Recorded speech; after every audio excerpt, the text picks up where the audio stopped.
कल के वीडियो में हमने फॉर लूप देखा था। For yes sir. लूप के डिफरेंट हमने सिनेरियोज देखे थे। हमने स्ट्रेट काउंटिंग प्रिंट कराई, रिवर्स काउंटिंग प्रिंट कराई, सिर्फ ऑड या सिर्फ इवन नंबर प्रिंट कराए, और लास्ट में यस हमने सर। ब्रेक भी देखा था, ब्रेक किस प्रकार काम कर रहा है। फॉर लूप को ही थोड़ा सा आगे बढ़ाते हुए मैं आपको कंटिन्यू कैसे काम करेगा फॉर लूप के अंदर वो समझा रहा हूँ। देन हम दूसरे लूप्स भी देखेंगे, व्हाइल और डू व्हाइल।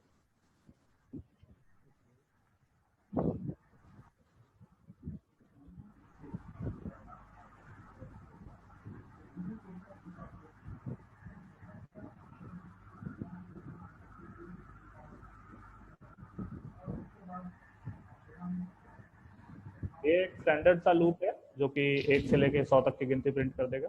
कोई स्पेशल नहीं है इसके अंदर कुछ। ये देखिए सिंपल सी गिनती प्रिंट हो रही है। कल हमने देखा था कि ब्रेक लगाएंगे तो क्या होगा, कि कैसे आप लूप को तोड़ के बीच में से ही बाहर आ सकते हो। हमने कल कहा था अगर आई 50 से ज्यादा है तो ब्रेक कर दीजिए। तो उससे क्या हुआ था कि 50 के ऊपर आते ही पूरा का पूरा लूप ही खत्म हो गया था, यानी कि 51 से लेके बाकी के नंबर्स 100 तक चले ही नहीं थे। Yes sir. कंटिन्यू क्या करता है, कंटिन्यू लूप नहीं तोड़ता, कंटिन्यू लूप से बाहर नहीं लेके आता आपको, कंटिन्यू लूप के अंदर ही इंटरवल्स दे सकता है, गैप्स दे सकता है आपको। जैसे पिछले एग्जांपल में तो हमने कहा है 51 से लेके बाकी नंबर्स प्रिंट ही मत करो। अगर मुझे ऐसा चाहिए कि मुझे कोई पर्टिकुलर नंबर 50 ही सिर्फ प्रिंट नहीं कराना, 49 भी कराना है, देन 51 भी कराना है, तो ब्रेक ऐसी जगह पे काम नहीं कर सकता। कि ब्रेक तो सिर्फ ये कर सकता है कि 49 के बाद कुछ भी प्रिंट ना हो।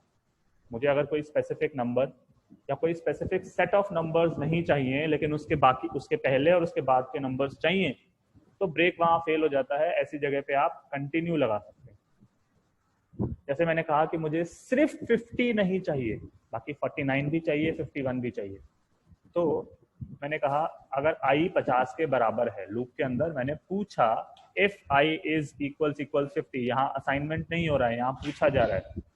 अगर ऐसा यस है, सर। ब्रेक लगाओगे तो वही पिछले वाला हिसाब हो जाएगा कि 49 तक के नंबर प्रिंट होंगे, बाकी कुछ प्रिंट ही नहीं होगा। तो ब्रेक नहीं लगा के मैंने लगाया यहाँ पर कंटिन्यू। एक बार इसका आउटपुट देखते हैं कि क्या आउटपुट निकला इसका। अभी तक तो स्टैंडर्ड सारे नंबर प्रिंट हो रहे हैं 1 से लेके 100 तक। अब आप देखेंगे, देखिए नीचे तो 100 तक ही नंबर प्रिंट हुए हैं, लेकिन अगर आप देख पाए नंबर 50 जो है वो गायब है। Yes sir. कंटिन्यू का काम सिंपली क्या होता है, लूप चला i इक्वल्स टू 1, इनिशियलाइजेशन हुआ 1 इज लेस देन 100, सही है तो अपन अंदर आ गए। अभी ये कंडीशन फॉल्स है, 1 इज नॉट इक्वल टू 50, तो वो लूप इस इफ के अंदर ना जाके 53 पे गया, 1 प्रिंट कर दिया। सिमिलरली 2 3 4 5 अप टू 47 48 49 पे भी लाइन 53 चल रही है। 49 प्रिंट करने के बाद i प्लस प्लस हुआ, i हो गया 50, 50 अभी भी 100 से छोटा है, हम अंदर आए। अब ये कंडीशन ट्रू है, 50-50 के बराबर होता है, तो ब्राउजर ने एग्जीक्यूट किया कंटिन्यू। कंटिन्यू का सिंपल मतलब होता है कोई और ऑपरेशन परफॉर्म ना करें, सिंपली लूप को आगे बढ़ा दें। अगर प्लस प्लस है तो आई को प्लस कर दें, माइनस है तो आई को माइनस कर दें, यानी कि और कोई ऑपरेशन परफॉर्म मत करो, सीधा इंक्रीमेंट या डिक्रीमेंट जो भी लगा हुआ है वो परफॉर्म करो। तो 50 पे कुछ नहीं हुआ, आई 51 हो गया बस प्लस प्लस होके। 51 पे फिर से कंडीशन चेक हुई जो कि अभी भी ट्रू है, 51 100 से छोटा होता है।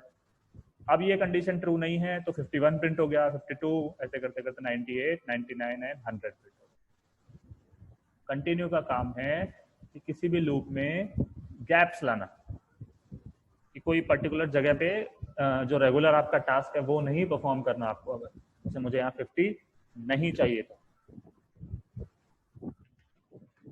एक क्वेश्चन मैं आपके लिए दे रहा हूँ, मुझे एक ऐसा प्रोग्राम चाहिए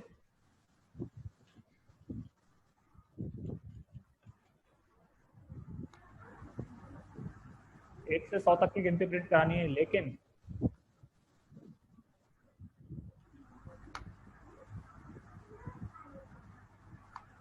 पचास से लेके 59, 50 टू 59 जो संख्याएं हैं वो मुझे नहीं चाहिए। मतलब 1 से लेके 49 तक और 60 से लेके 100 तक के नंबर मुझे चाहिए। 60 में कर देता हूँ, लूप में कोई बदलाव नहीं है। आप सोचे 2 मिनट और मुझे बताएं कि कैसे हो सकता है।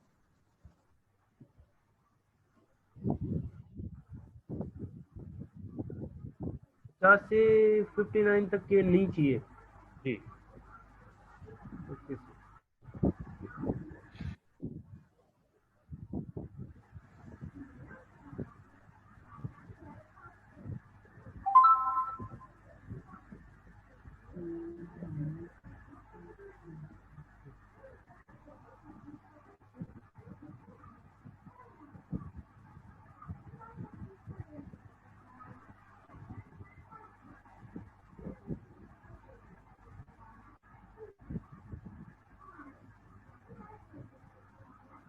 सर, इसके अंदर एक कंडीशन बार बार लगेगी। ओके, क्या हो सकती है वो? जैसे इफ वही i इक्वल टू 50, फिर वही कंटिन्यू। इक्वल आएगा या इक्वल इक्वल आएगा? इक्वल इक्वल आएगा। ओके, फिर वही इसके अंदर वो continue. If i equal equal 50 तो कंटिन्यू, ठीक है। और अगर जब i 50 नहीं है तो प्रिंट करना है? यस सर, लेकिन इसके वो आएगा क्या नाम है, इफ एल्स भी लगेगा इसके अंदर सर, फिर Else इसके भी बाद लगेगा। में एल्स लगाएंगे। अच्छा, फिर एल्स के अंदर डॉक्यूमेंट वो राइट i एल्स में आएगा इक्वल। क्या? क्या ये ऐसे लिखा जाएगा? नो सर, नहीं। ये एल्स के अंदर सर इफ और लगेगा। ओके, फिर उसी इफ वो 50 वो i इक्वल टू 50 51। अच्छा ऐसे करते हुए 9 बार लगाएं? नहीं, ओके, देखो वो सही तरीका है, हो सकता है, बट इतनी मेहनत करने की जरूरत नहीं है। चलिए देखिए मैं आपको समझाता हूँ शॉर्टकट कैसे करना, मुझे वही है, बट अगर 9 बार ही लिखना होता तो लूप ही क्यों लगा रहा हूँ मैं, फिर 100 बार सीधे वन नंबर ही प्रिंट कर देता। लूप अपन लगा इसलिए रहे ताकि हमारी मेहनत कम हो जाए। हमने कहा अगर नंबर 50, 51, 52, 53, 54, 55, 56, 57, 58 और 59 हैं तो उनको प्रिंट मत कीजिए, और अगर इनके अलावा कुछ और हैं तो प्रिंट कीजिए। तो अलावा वाली चीज तो हमने लिख दी। बात आती है कि अगर नंबर ये हैं तो देखिए कैसे कर सकते हैं। अगर आई बड़ा या बराबर है 50 के, यानी कि अब 50 और उससे ऊपर के नंबर तो इसमें आ जाएंगे, बट मुझे 59 के बाद के नंबर भी नहीं चाहिए। अभी तो ये 50 से लेके आगे तक के सारे नंबर को रोक लेगा, 50 के ऊपर के रोकने हैं लेकिन 60 के नीचे नीचे के। And I is less than 60। अब ये जो कंडीशन है ये सिर्फ 50 से लेके 59 तक ही ट्रू बैठती है कि नहीं बैठती है? ऐसा नंबर जो 50 से बड़ा या बराबर हो और 60 से छोटा हो, तो वो नंबर कौन से होते हैं? 50, 51, 52, 53 अप टू 59। उन सारे केसेस में तो कंटिन्यू कर दो, उनके अलावा जो भी है वो चलने दो, बस ये हो गया। देखो एंड और इस तरह से लगते हैं। यहाँ पे और नहीं लगा सकते आप, क्यों नहीं लगा सकते? आप लगा के देखिएगा, उससे फिर देखिएगा क्या फर्क पड़ता है, तभी समझ में आएगा आपको। अब अगर मैं इसका रन करके देखूं क्या निकल के आता है। नंबर प्रिंट हो रहे हैं, देखिए आखिरी नंबर तो 100 ही है। हुआ क्या है, अब अगर देखें 49 के बाद जो सीधे नंबर प्रिंट हो रहा है वो है 60, यानी 50 की पूरी लाइन ही गायब है। चला कैसे ये प्रोग्राम? आई को हमने इनिशियलाइज किया 1 पे, चेक करिए कंडीशन 1 100 से छोटा होता है, हम अंदर आए, 1 ना 50 से बड़ा है और ना ही 60 से छोटा है। अच्छा सॉरी, 60 से छोटा तो है लेकिन 50 से बड़ा नहीं है। और बीच में क्या लगा हुआ है? एंड का मतलब होता है दोनों कंडीशन का सही होना जरूरी है तो ही ये पूरी चीज सही है।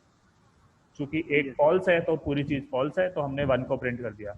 ऐसे करते करते 2, 3, 4, 48 और 49 भी प्रिंट हो जाएंगे। जब 49 प्रिंट करने के बाद आई हुआ प्लस प्लस 50, कंडीशन अभी भी ट्रू है। 50 जो है 50 के बराबर है, ट्रू। 50 जो है वो 60 से छोटा भी है, दोनों कंडीशन ट्रू। तो उसने कंटिन्यू किया, यानी सिंपली बिना प्रिंट किए 50 को आगे बढ़ाया। 51, 52, 53, 4, 5, 6, 7, 8 और 59 भी इस कंडीशन के अंदर आते हैं तो वो प्रिंट नहीं हुए। जैसे ही 60 पे आया, देखिए 60 इसमें तो ट्रू बैठता है क्योंकि 50 से बड़ा है, लेकिन इसमें ट्रू नहीं बैठता क्योंकि 60 से छोटा नहीं होता। तो वो अब फिर से वापस से प्रिंट करने लग गया। तो 60 से लेके फिर 61, 62 ऐसे करते करते 98, 99। अच्छा, समझ रहे हैं कंटिन्यू किस प्रकार काम कर रहा है। Yes sir. ब्रेक ऐसे काम करता है, कंटिन्यू ऐसे काम करता है। कौन सा कहाँ लगाना है वो आपकी कंडीशन के ऊपर डिपेंड करता है। फॉर लूप या कोई भी काम करने के लिए जो हम लूप लगाते हैं, ऐसा नहीं है कि वो काम सिर्फ फॉर लूप से ही हो सकता है। जो काम फॉर से हो सकते हैं वही काम दूसरे तरीके के लूप वाइल से भी हो सकते हैं। दोनों एक ही तरीके के हैं, यानी कि किसी काम को रिपीट करने के लिए है। लिखने के तरीके में बस थोड़ा सा फर्क आ जाता है।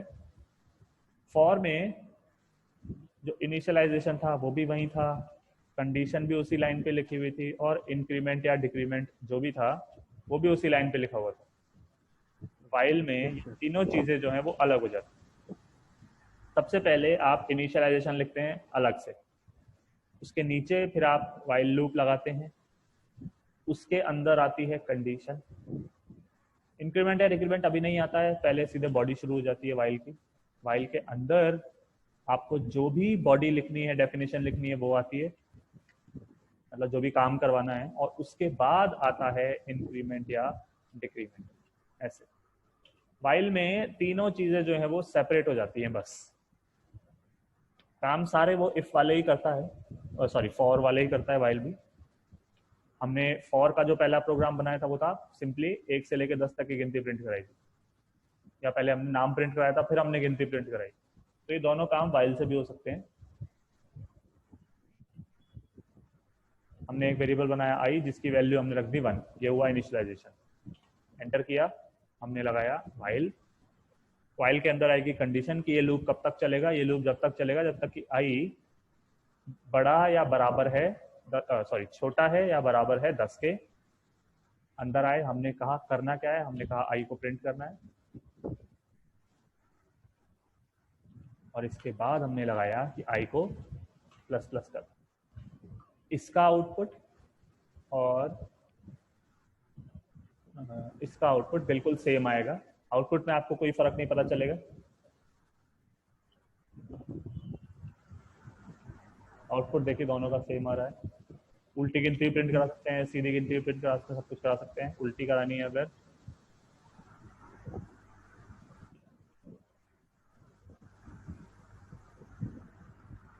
तो ये 100 से लेके 1 तक की उल्टी गिनती प्रिंट कर रहा है।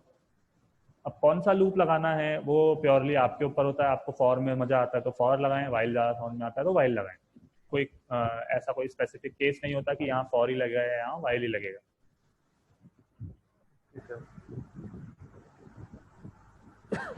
एक मैं प्रोग्राम लिख रहा हूँ, इसका आंसर बताइएगा मुझे।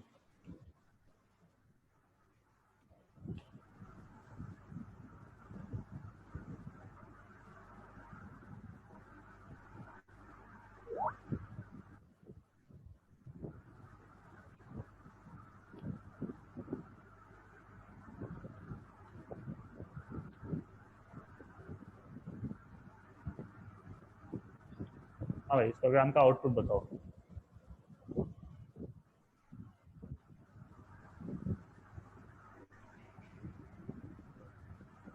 आउटपुट आएगा? हाँ सर आएगा ना। हाँ, क्या आएगा?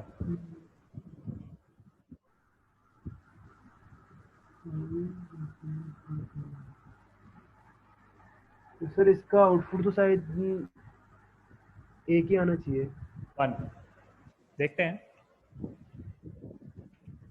ब्लैंक, कुछ नहीं, नथिंग। क्या आया अरे सर? भाई कंडीशन तो चेक करो। हमने बोला है आई है 1, फिर हमने पूछा 1। क्या 1 100 से बड़ा या 100 के बराबर है। 1 ना 100 से बड़ा होता है ना 100 के बराबर होता है। कंडीशन ही गलत है तो आप लूप के अंदर घुसे ही नहीं, तो कुछ प्रिंट हुआ ही नहीं, तो वो सीधा सीधा बाहर आ गया, है ना। देखिए फॉर में भी ऐसा ही होता है, अगर कंडीशन गलत है तो हम लूप के अंदर नहीं जाते, और वाइल में भी ऐसा ही होता है कि अगर कंडीशन गलत है तो आप लूप के अंदर जाओगे ही नहीं, यानी कुछ प्रिंट होगा ही नहीं। वाइल और फॉर दोनों ही एंट्री कंट्रोल्ड लूप है, यानी एंट्री पे पूछा जाता है कि आप अंदर जाने लायक हो कि नहीं हो। ठीक है, अब मैं क्यों बता रहा हूँ आपको, वो इसलिए बता रहा हूँ, एक वाइल के जैसा ही लूप होता है डू वाइल। डू वाइल और वाइल में फर्क क्या है, ये इंटरव्यूज में बहुत बहुत पूछा जाता है। डू वाइल एक एग्जिट कंट्रोल्ड लूप है। होता क्या है डू वाइल में, बताता हूँ आपको।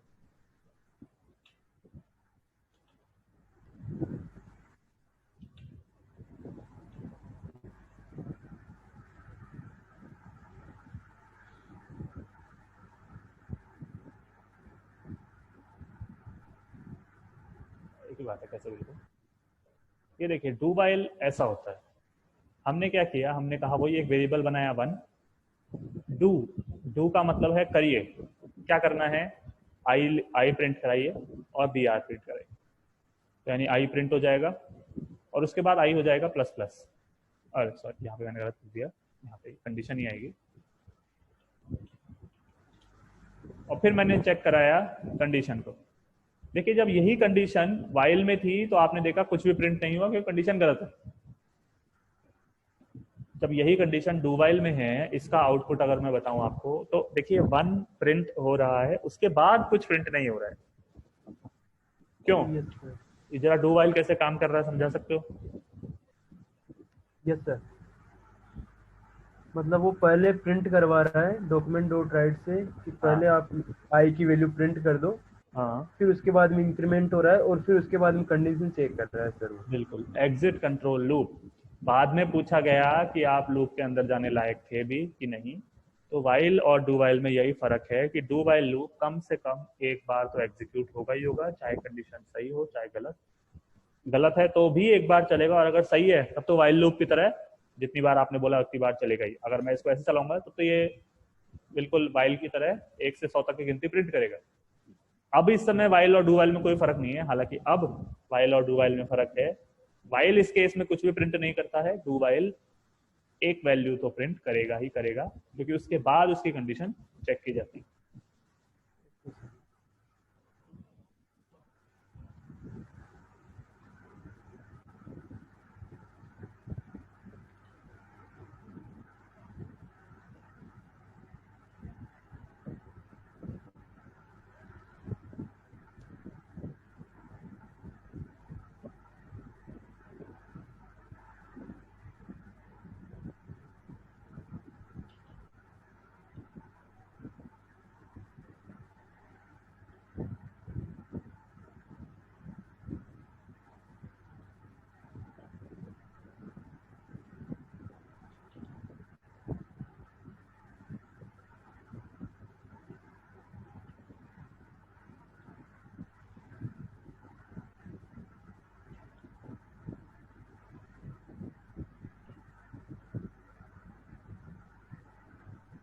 कल हम जब एक क्लास में एक चीज देख रहे थे, तो मैंने आपको हाँ, दो चीजें बताई थी, पार्स इंट पार्स फ्लोट। हमने बताया था इनकी जरूरत क्यों पड़ी हमें। Yes sir. पार्स इंट के बाद मैंने ऐसे ब्रैकेट लगा रखा है, पार्स फ्लोट के बाद ऐसे ब्रैकेट लगा रखा है। मैंने बताया था कि ये दोनों बने बनाए फंक्शंस हैं जावास्क्रिप्ट के, इनबिल्ट फंक्शंस है, फंक्शंस हैं। डॉक्यूमेंट डॉट राइट जो देखा था हमने, उसके आगे भी ऐसे ब्रैकेट लगे हुए थे, यानी डॉक्यूमेंट डॉट राइट भी फंक्शन है। कंसोल डॉट लॉग हमने देखा था, वो भी फंक्शन है। और gate element by tag name, ID, सारी चीजें जो थी वो फंक्शंस हैं जावास्क्रिप्ट। तो अब फंक्शन होता क्या है ना, क्यों हमें जरूरत है, और अगर हम अपने फंक्शन खुद से लिखना चाहें तो वो कैसे लिख सकते हैं।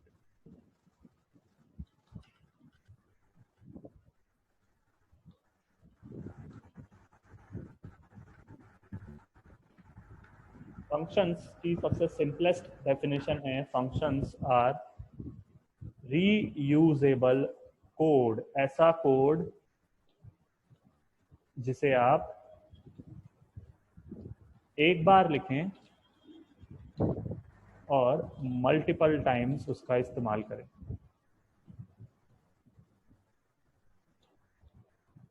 वो कहलाता है फंक्शन। सबसे आसान डेफिनेशन फंक्शन की ये हो सकती है।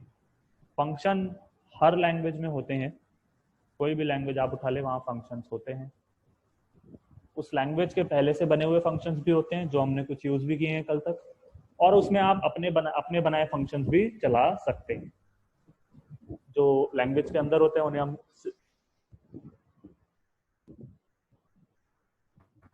फंक्शंस लैंग्वेज के अंदर भी होते हैं। जो लैंग्वेज के अंदर बने हुए फंक्शंस होते हैं उन्हें हम इनबिल्ट फंक्शंस या सिस्टम डिफाइंड फंक्शंस कहते हैं। और जो लैंग्वेज को यूज करने वाले यानी हम होते हैं उन्हें हम यूजर डिफाइंड फंक्शंस या कस्टम फंक्शंस भी कहते हैं। दोनों तरीके के फंक्शन होते हैं, पहले से लिखे हुए भी और आप जो लिखते हैं वो भी सिस्टम डिफाइंड या इनबिल्ट कुछ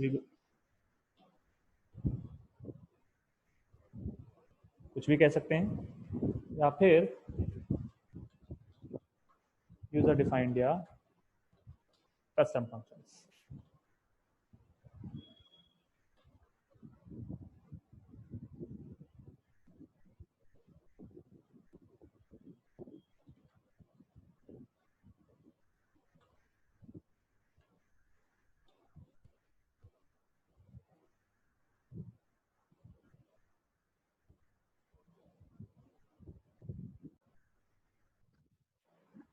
किसी भी फंक्शन को लिखने का तरीका क्या होता है, सिंटेक्स। ये कीवर्ड आएगा FUNCTION फंक्शन के बाद एक नाम आपको देना रहता है फंक्शन को।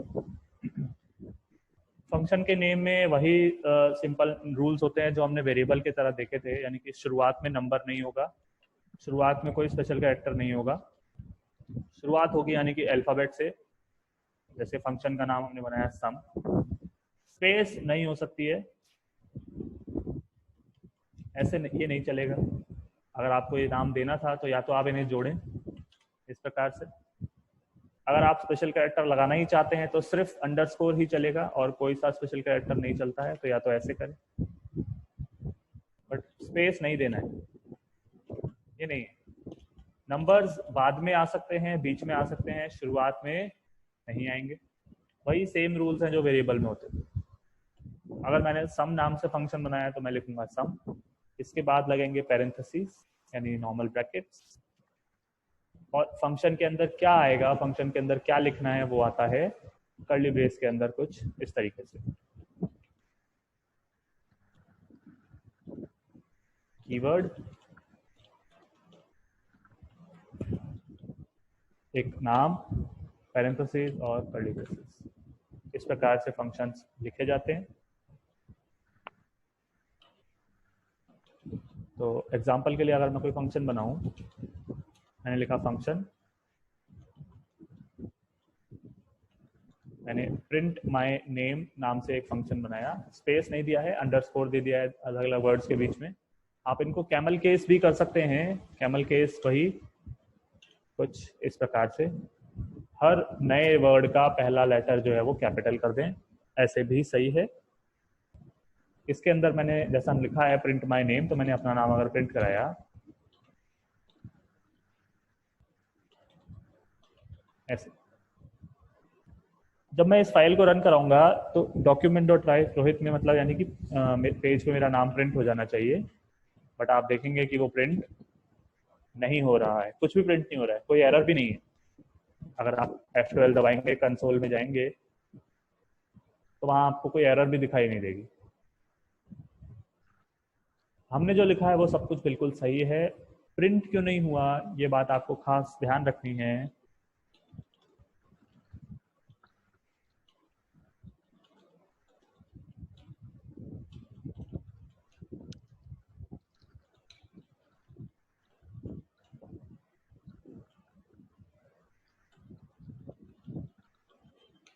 फंक्शंस के अंदर लिखा हुआ कोड अपने आप से कभी भी एग्जीक्यूट नहीं होता है, रन नहीं होता है।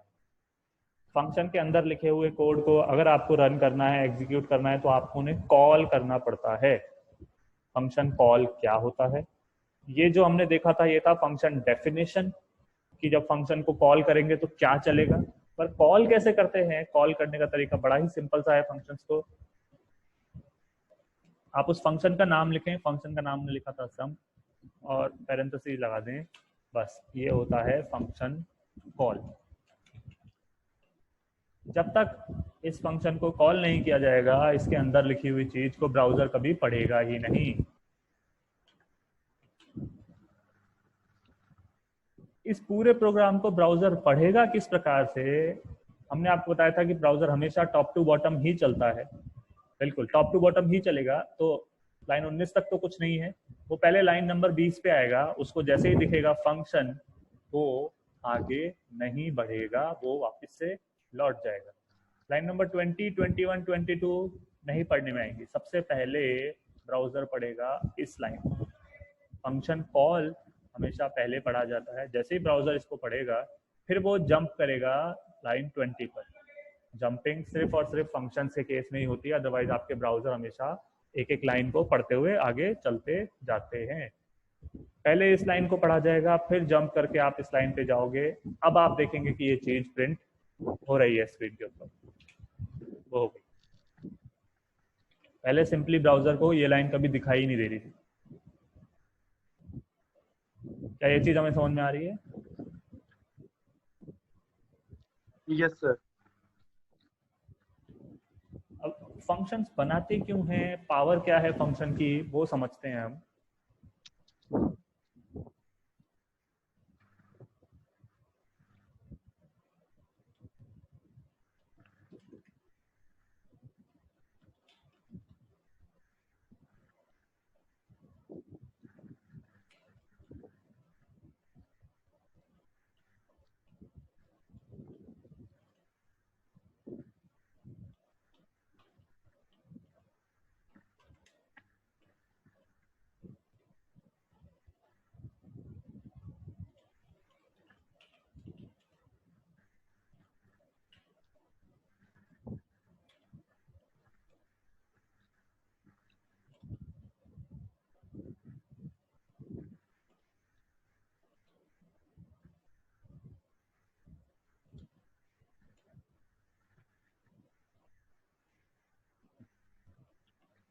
मैंने फंक्शंस के चार प्रकार लिखे हैं।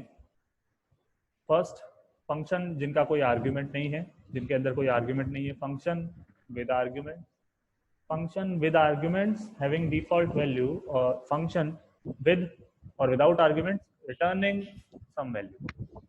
ये चारों क्या है वो एक बार देखते हैं। इससे आपको ये भी समझ में आएगा कि फंक्शन हम यूज क्यों कर रहे हैं, पावर कहाँ है फंक्शंस की। देखिए, फंक्शन विदाउट आर्ग्यूमेंट्स, अच्छा आर्ग्यूमेंट्स को पैरामीटर भी बोलते हैं, तो आर्ग्यूमेंट की जगह आप पैरामीटर शब्द का भी इस्तेमाल कर सकते हैं, दोनों एक ही चीज है। अब ये है क्या?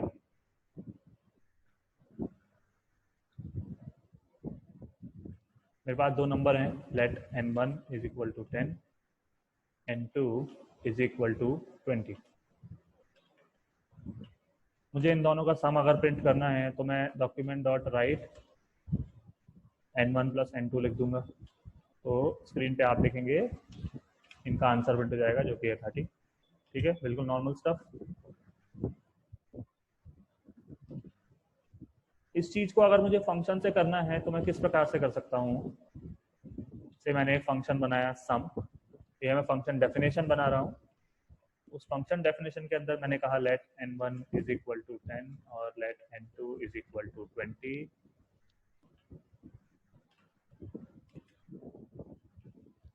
फिर मैंने कहा इन दोनों का जो सम है वो आप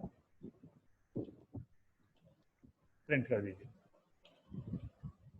अभी कुछ प्रिंट नहीं होगा स्क्रीन पे क्योंकि फंक्शंस को कॉल करना पड़ता है। डेफिनेशन के बाहर आपको ऐसे लिखना पड़ेगा। आंसर तो आ गया 30। आप सोच रहे होंगे कि फायदा क्या हुआ, यहाँ तो मुझे एक लाइन ज्यादा ही लिखनी पड़ी, बल्कि जो यहाँ 3 लाइनों में काम हो गया था। Yes sir. तो बिल्कुल अभी देखिए, ये है फंक्शन विदाउट आर्ग्यूमेंट्स। आर्ग्यूमेंट्स होते क्या है वो अभी समझ में आएगा, बट देखिए फंक्शन विदाउट आर्ग्यूमेंट्स का कोई खास यूज नहीं है। आपने देखा काम ज्यादा ही करना पड़ा आपको, बस मुझे समझाना था आपको कि इसका कोई खास यूज नहीं है। फंक्शन विद आर्ग्यूमेंट्स, फंक्शन के अंदर आर्ग्यूमेंट्स होते क्या हैं? मैंने एक फंक्शन बनाया सम, उसके अंदर वेरिएबल डिक्लेयर नहीं किए मैंने कुछ, मैंने बस लिखा उसके अंदर document dot right n1 plus n2। अगर अभी मैं इस सम फंक्शन को कॉल कराऊंगा तो मेरे पास आउटपुट में कुछ नहीं आएगा, नीचे आप देखेंगे एरर आ गई है, n1 is not Yes, sir. Defined, line number 50 पे एरर है हमारी फाइल के अंदर। बिल्कुल, आपने लाइन 53 पे गए, कहा कि एक फंक्शन की डेफिनेशन को पढ़ो, तो ये पढ़ते ही वो इधर गया, फंक्शन डेफिनेशन में आया, उसने कहा प्रिंट करिए n1। अरे भाई कौन सा n1, कहाँ से आया n1, कुछ बताया नहीं हमने, पिछले प्रोग्राम में तो हमने बताया था n1 n2 और n1 n2, फिर उनको प्रिंट करा, सम कराया था ना, अब हम बिना बताए सम प्रिंट करा। बिल्कुल, देखिए अब फंक्शंस का फायदा क्या है, Yes, sir. मैंने यहाँ दो नंबर लिखे 10 और 20, यहाँ पे दो पैरामीटर्स लिख दिए n1 और n2। अब आप देखेंगे एरर भी गायब हो गई और आंसर भी आ गया। Yes, sir. क्या हो रहा है यहाँ पर, जैसे ही ब्राउजर ने इसको पढ़ा, लाइन नंबर 53 सम और उसके आगे ब्रैकेट देखते ही ब्राउजर समझ गया कि ये फंक्शन है, तो उसको उसकी डेफिनेशन पे जाना है। पिछले बार भी यही हो रहा था, वो ये पढ़ते ही सम और उसके आगे ब्रैकेट देखते ही ब्राउजर समझ गया था कहाँ जाना है, वो डेफिनेशन पे भागा। अभी भी यही हो रहा है, सम और उसके आगे ब्रैकेट देखते ही ब्राउजर भागा डेफिनेशन पे। फर्क क्या है, फर्क ये है पहले वो खाली हाथ गया था, अब वो अपने साथ दो नंबर्स लेकर गया है। सम पढ़ते ही वो गया डेफिनेशन पे, अपने साथ दो नंबर्स को लेके गया है। पहला वाला नंबर पहले वाले पैरामीटर में जाके स्टोर हो जाएगा, n1 की वैल्यू हो चुकी है 10, दूसरा वाला नंबर दूसरे वाले आर्ग्यूमेंट में जाके स्टोर हो जाएगा, यानी कि n2 की वैल्यू क्या है 20।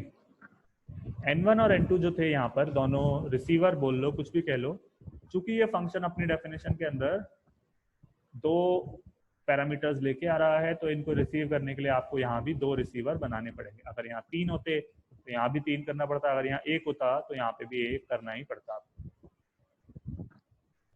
जैसे ही हम फंक्शन के अंदर गए, हमने कहा जो n1 और n2 आपके पास आए हैं उन्हें प्लस कर दीजिए और प्रिंट कर दीजिए, तो स्क्रीन पे आपको 10 प्लस 20 यानी कि 30 दिखाई दे रहा है। अब ये जो डेफिनेशन है ना फंक्शन की, ये मैंने सिर्फ एक बार लिखी कि दो नंबर्स का करना क्या है, दो नंबर्स का सम करना है, ये मैंने लाइन सिर्फ एक बार लिखी। कहने का मेरा मतलब है, अगर मुझे यहाँ 10 और 20 का सम करना था तो ऐसे करूँ, अगर मुझे उसके बाद मान लीजिए 100 और 200 का सम करना है तो मैं फिर से एक नंबर लिखूंगा n3, फिर से एक नंबर लिखूंगा n4 और फिर से उनको सम कराऊंगा, document dot right n3 plus n4। तीसरे का कराना है तो फिर से मुझे पूरी चीज दोबारा लिखनी पड़ेगी, है ना, नंबर भी दोबारा क्रिएट कर रहा हूँ, वेरिएबल भी दोबारा क्रिएट कर रहा हूँ और उनको सम भी दोबारा कर रहा हूँ। Document dot right number 1 plus number 2 वो बार बार कर। फंक्शन की पावर यही समझ के आती है। अब अगर मुझे 10 और 20 के बाद 100 और 200 का सम प्रिंट करना है तो मुझे document dot right n1 plus n2 या n3 प्लस n4 लिखने की जरूरत नहीं है। सिंपली फंक्शन जो बना रखा है उसको कॉल करो दोबारा, बस अब की बार नंबर्स बदल दो। एक फंक्शन को आप पूरे प्रोग्राम में कितनी बार भी चाहें उतनी बार यूज कर सकते हैं, कोई लिमिट नहीं होती इस चीज की। फायदा ये हुआ है, मुझे ये कोड अब सिर्फ एक बार लिखना पड़ा और मैं इसको मल्टीपल टाइम्स बार बार इस्तेमाल कर सकता हूँ। हर बार मैं अलग संख्या दूंगा तो हर बार मुझे आउटपुट भी अलग निकल कर आएगा। इसका आंसर कुछ और आएगा, इसका आंसर कुछ और आएगा, साथ में आप चाहें तो BR लगा देते हैं अपन, तो उससे दो आंसर के बीच में कोई गड़बड़ भी नहीं रहेगी। वही कोड एक बार मुझे ये निकाल के दे रहा है और वही कोड एक बार मुझे ये निकाल के दे रहा है, मुझे बार बार कुछ लिखना भी नहीं पड़ा ज्यादा। फंक्शंस की असली पावर यहाँ दिखती है। मेरा काम कम हो गया, ये 1 2 3 4 और 5 लाइन चल रही है, जबकि यही काम करने के लिए यहाँ 3 और 3 6 लाइन लिखनी पड़ी थी मुझे। और उसमें भी देखिए कोड रिपीट होता है, यहाँ ना कोड रिपीट हो रहा है, देखने में भी अच्छा है, पढ़ने में भी अच्छा है।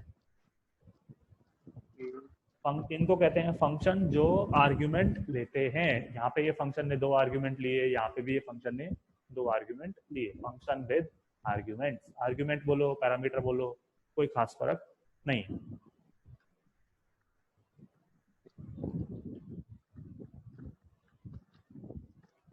लेकिन देखिए इसमें एक प्रॉब्लम क्या है या एक दिक्कत क्या है। मान लीजिए अब अगर मैं सम फंक्शन को एक ही आर्गुमेंट के साथ अगर रन करता हूं, लाइन नंबर 61 जो है वो आपको अब एरर देगी। देख लेते हैं एक बार। देखिए ऊपर लिखा आ रहा है NaN। ये जावास्क्रिप्ट का एक और तरीका है बताने का कि आपने कुछ गलत लिखा है। NaN का मतलब है नॉट अ नंबर, मतलब आप जो मांग रहे हैं जावास्क्रिप्ट से वो नंबर ना होके कोई गलत वैल्यू, एरर वैल्यू आ रही है। जावास्क्रिप्ट एरर वैल्यू को इस प्रकार दिखाती है। वो क्या रहा है यहाँ पे, इसका आंसर आ रहा है, इसका आंसर भी आ रहा है। जब वो ये सम पढ़ के डेफिनेशन पे गया 50 को लेकर, 50 आया N1 में, N2 के लिए कुछ नहीं आया था तो N2 ब्लैंक रह गया। Yes. अब हमने कहा N1 में N2 को जोड़ो, 50 में कुछ जोड़ो, क्या जोड़ना है हमने बताया ही नहीं। तो उसने कह दिया कि भैया ये नहीं चल सकता। मैं 50 में क्या जोड़ू, तो उसने कह दिया एरर। और अगर मैं ऐसे चला दूं तो ये भी एरर है। अब भाई N1 में क्या है वो भी नहीं पता, N2 में क्या है वो भी नहीं पता, तो हम जोड़ किसको रहे हैं। अभी भी लाइन 61 एरर देगी, Okay. नॉट अ नंबर, क्योंकि पहले तो ये था 50 में कुछ जोड़ना है, अब तो ये भी नहीं पता किस में क्या जोड़ना है ना। मैं ये चाहता हूं अगर मैं इस प्रकार रन करूं 2 आर्ग्यूमेंट के साथ तो भी कुछ आंसर आए, अगर मैं इस प्रकार रन करूं कि 2 नहीं 1 आर्ग्यूमेंट के साथ तो भी कुछ आंसर आए, और अगर मैं बिना आर्ग्यूमेंट के रन करता हूं इस फंक्शन को तो भी मेरे पास कुछ आंसर आ जाए। अगर आप ऐसा चाहते हैं तो आपको अपने फंक्शन को थोड़ा सा और ताकतवर बनाना होता है।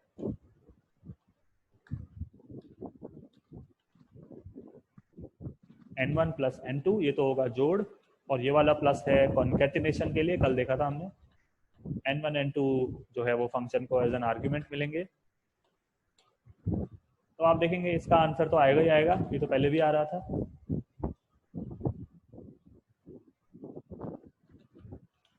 वो आ गया।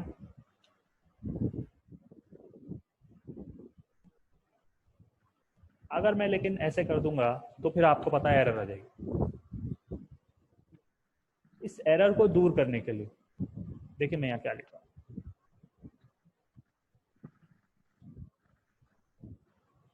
अब इसका आंसर आएगा बकायदा, एरर नहीं आएगी।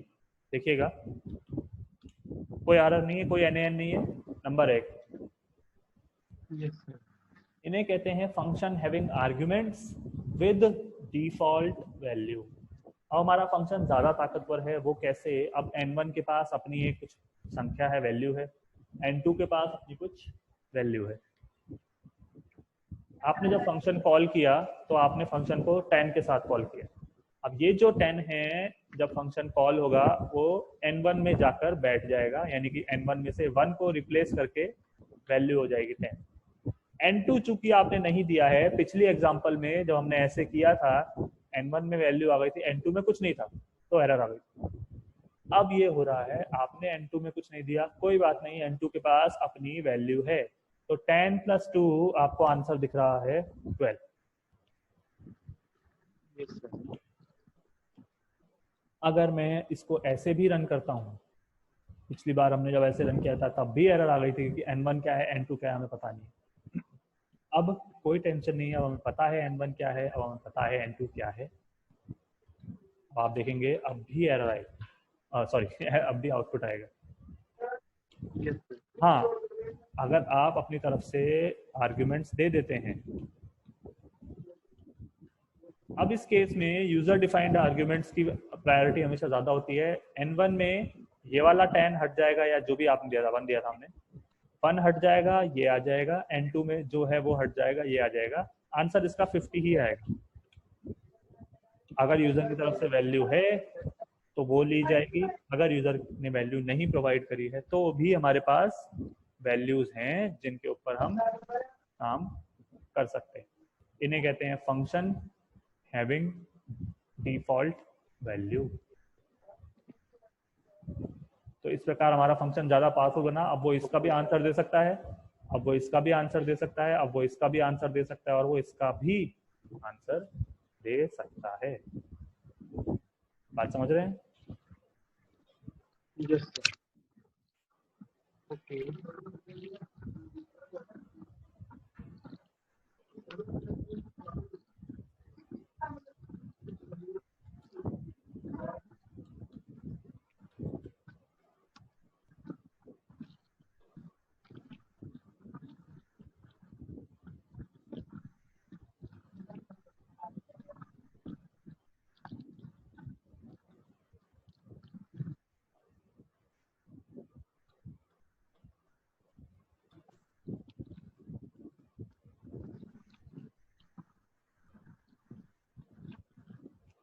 क्या लगता है इसका आंसर आएगा क्या?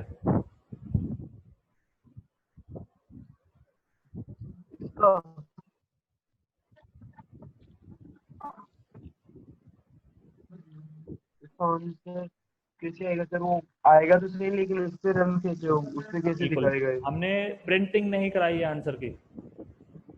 बिल्कुल आप सही कह रहे हैं, प्रोसेसिंग तो होगी 100 और 220 को प्लस किया जाएगा। लाइन नंबर 76 पे हमने बोला n1 + n2, लेकिन हमने प्रिंटिंग ही नहीं कराई है। तो आप देखेंगे एरर नहीं आएगी, बट आंसर भी नहीं आएगा, यस सर। है ना? देखिए क्या कह रहा हूँ मैं, बहुत बार हमारे अभी तक जो हमने जो भी फंक्शन बनाए, चाहे ये वाला, चाहे ये वाला, या सिंपल ये वाला, ये सारे फंक्शन ऐसे थे जिनके अंदर प्रिंट हो रहा था कुछ ना कुछ, चाहे डॉक्यूमेंट डॉट राइट से हो, चाहे अलर्ट से हो, चाहे किसी भी तरीके से हो, चाहे कंसोल लॉग से हो, कैसे भी हो, लेकिन प्रिंट हो रहा था, तो आपको आंसर दिखाई दे रहा था। अब ये फंक्शन जो है कुछ प्रिंट कर ही नहीं रहा। बहुत बार हम ऐसे फंक्शन भी यूज करेंगे जो प्रोसेसिंग तो करते हैं, प्रोसेसिंग करने के बाद आउटपुट कुछ नहीं देते, स्क्रीन पे कुछ नहीं देते, बल्कि वो प्रोसेस करी हुई जो भी वैल्यू है, चाहे वो नंबर हो सकता है, चाहे वो कोई स्ट्रिंग हो सकती है, वो आपको रिटर्न करते हैं, वापस देते हैं। वापस कहाँ देते हैं? जहां आपने फंक्शन को कॉल किया था। लाइन नंबर 79 पे ये फंक्शन कॉल हुआ था, यहाँ से फिर वो लाइन 75 पे गया, 76 पढ़ी, 76 से वापस अब जो प्रोसेस्ड वैल्यू है वो आई 79 पर। अभी तक हमारे सारे फंक्शन जो हैं वो फंक्शन के अंदर से बस प्रिंट करके काम खत्म कर रहे थे, चाहे ये हो, चाहे ये, या ये। अब हमारा फंक्शन क्या कहता है कि मैं कुछ प्रिंट नहीं करूंगा, मैं आपको वापस दूंगा, आपकी जिम्मेदारी बनती है कि उसे प्रिंट करें। अभी भी प्रिंट नहीं होगा, ये अभी भी प्रिंट नहीं होगा, हालांकि एरर कुछ नहीं है। पहले क्या हो रहा था? पहले ये हो रहा था कि n1 + n2 हो रहे थे और कुछ नहीं। अब ये हो रहा है n1 + n2 हो रहे हैं और आपको वापस यहाँ मिल रहे हैं लाइन 79 पे। अब आपको ये करना है, अब आपकी फंक्शन के बाहर लाइन 79 पे ये जिम्मेदारी बनती है कि उन्हें प्रिंट कराएं कुछ इस तरीके से। इसको पढ़ते ऐसे हैं, इसको बोलते ऐसे हैं। हमने सबसे पहले लाइन 79 पढ़ेगा ब्राउजर, हमने कहा आप प्रिंट करें। क्या प्रिंट करना है? ये फंक्शन जिसको जब आप आर्ग्यूमेंट देते हैं, ये 2, 100 और 220, इसका जो आउटपुट निकल के आता है उसको प्रिंट करें। इसको बोलते ऐसे हैं, हम इस फंक्शन का आउटपुट प्रिंट कर रहे हैं। अब जब ये फंक्शन पढ़ेगा ब्राउजर, वो पहले जाएगा इधर, 100 रखेगा n1 में, 220 रखेगा n2 में, 100 + 220 320 आपको वापस देगा यहाँ। जावास्क्रिप्ट स्क्रीन पे जो 320 पढ़ेगी वो ऐसे पढ़ेगी कि उसको यही समझ में आ रहा है कि आपने लिखा है डॉक्यूमेंट डॉट राइट 320, तो वो 320 हो रहा है। इस चीज को जावास्क्रिप्ट ऐसे पढ़ेगी। क्यों? क्योंकि इस फंक्शन का आउटपुट या इस फंक्शन से जो निकल के आ रहा था वो था 320। वो देखिए अभी भी आ रहा है। ऐसे फंक्शंस जो कुछ प्रिंट करने की बजाय आपको वापस देते हैं वैल्यू कि आप उसे प्रिंट कराएं या जो भी परफॉर्म करना है उसके साथ वो परफॉर्म करें, उन्हें कहते हैं functions returning some values, function having return values. 4 तरीके, फर्स्ट वाला तो हम देखिए यूज ही नहीं करेंगे, तो कोई मतलब का नहीं। इसके अलावा function with arguments, function with arguments having default value या फंक्शन रिटर्निंग वैल्यू, ये तीनों प्रकार के फंक्शंस हम बहुत बहुत यूज करने वाले हैं। आज हमने सिर्फ ये देखा है कि फंक्शंस होते क्या हैं, इनके प्रकार क्या हैं। प्रैक्टिकली आप इन्हें कहाँ यूज करोगे, कैसे यूज करोगे, इनका प्रोग्राम कैसे बनाओगे, वो हम कल से देखना स्टार्ट करेंगे। कल से जो हम पढ़ने वाले हैं वो होंगे इवेंट्स, कि जब आप कहीं क्लिक करते हैं तो किस प्रकार फंक्शन बनाएं और उस क्लिक पे क्या करें। आप माउस का मूवमेंट करते हैं, आप कीबोर्ड में कोई की दबाते हैं, तो उससे क्या क्या आप एक्शन परफॉर्म कर सकते हैं, वो होते हैं इवेंट। इसके बाद हम एक चीज देखेंगे, इवेंट लिसनर। ये 2 चीजें आप कल देखेंगे, इनमें फंक्शंस का भरपूर मात्रा में इस्तेमाल होगा। तो फंक्शंस में अगर कोई डाउट हो तो पढ़ के फिर आप मुझसे पूछ सकते हैं।